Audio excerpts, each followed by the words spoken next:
When you come to Kerala, the first thing that you notice is the calm, the breeze, the smell of the sea, the coconut trees, the churches and the temples. But underneath all of this, one plain fact remains in hiding, that the political environment has been extremely charged and there have been number of killings over ideology. And that till today remains the reality of how Kerala's politics actually has evolved. Beneath all of this, there is one story that nobody has ever told you.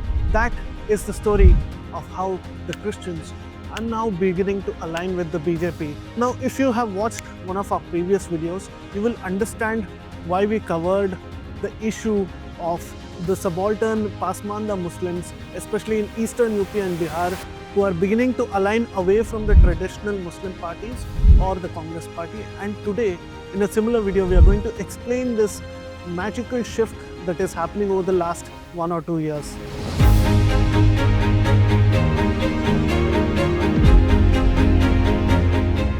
Now, traditionally, if you asked anybody in Kerala, whom do the Christians vote for, not as a bloc, but as a community, the answer would always have been the UDF, which means United Democratic Front, in which the Congress is an alliance partner. But slowly, things are beginning to change because the Christians today neither prefer the Congress nor the UDF, nor are they preferring to vote for the LDF for different reasons. And they're slowly tilting away towards the NDA, and that is the major story today. Let me tell you a small history why this shift actually happened. In 1957, when the first communist government was in Kerala, they passed something called as the Kerala Education Reform Bill. And in this, what happened is that the state tried to control some of the institutions, including the minority ones. Now, the Christians were always up for supporting the Communist Party, but they feared the state's intervention in their autonomy of the institutions, which is why they did not probably like it.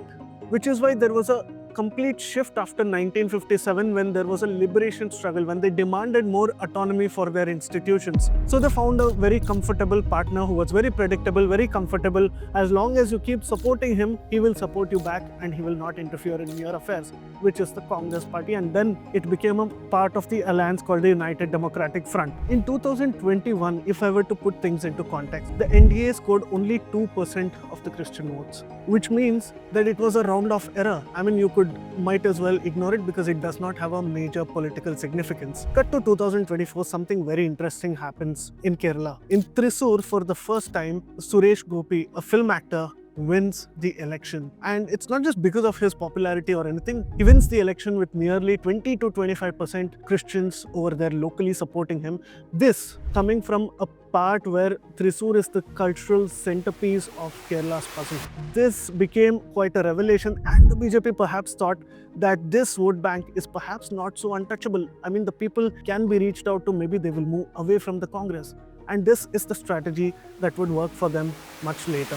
Here's where things actually get interesting. You remember that picture that Prime Minister Narendra Modi posted sometime about last year, where a bunch of clergy, bishops from Kerala actually went and met him. Now, this may seem insignificant, this may seem like optics and photo shoots and all of that, but it is quite significant, especially in Kerala, because the fact is that you speak to anybody here, they'll tell you that the church or the clergy was not even giving an appointment to anybody who was perceived as a Hindutvadi or anybody who was perceived as right-wing here. And the fact is, they went there embracing the invitation and also knowing the fact that this optics will actually signal a possible realignment. And that happened for the first time, even after the Prime Minister came into office since 2014. So for the first time in 10 years, Christian leadership has openly stood next to the Prime Minister. Now you may ask, if it is optics alone, how will it get somebody from a Christian family to vote for the BJP? This is where it gets really interesting.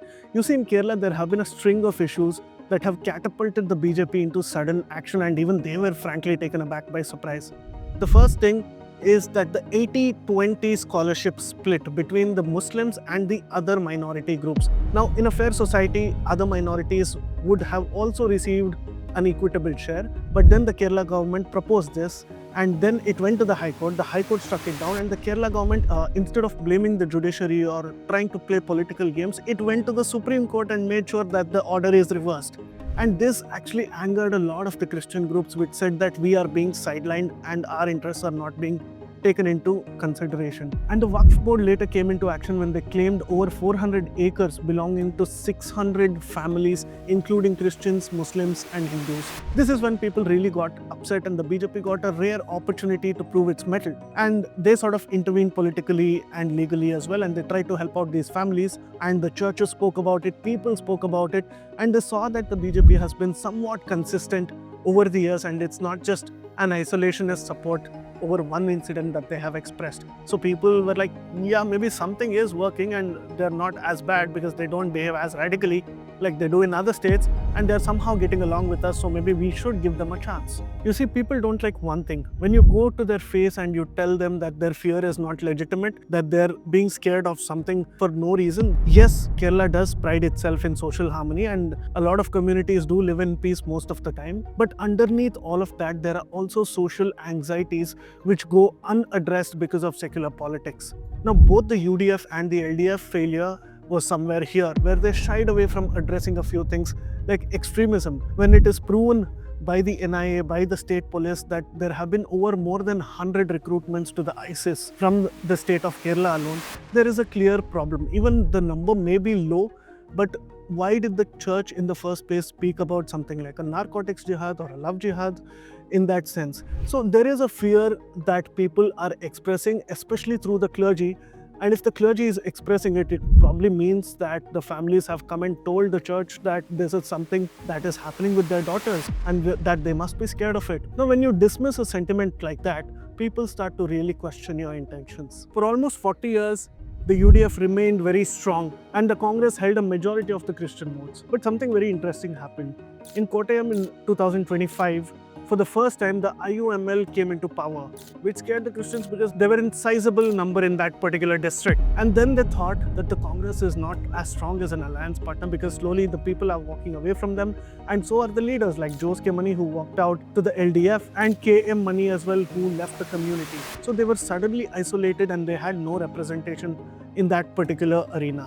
Now, a lot of parties actually try to harp in on the anti-incumbency factor, and they try to replace some party which has lost its support base. But it's not so easy to get them to vote for them consistently and to make them your support base. But here something different is happening, which is why you see leaders like George Kurian being promoted as the union minister. You have somebody like Anil Antony rising nationally. You have Anup Antony, and you have priests and clergies which are joining the BJP en masse in places like Munambam and Pattanamthitta. And this is by design. The BJP is trying to carve out a space where the Christians feel very comfortable with them.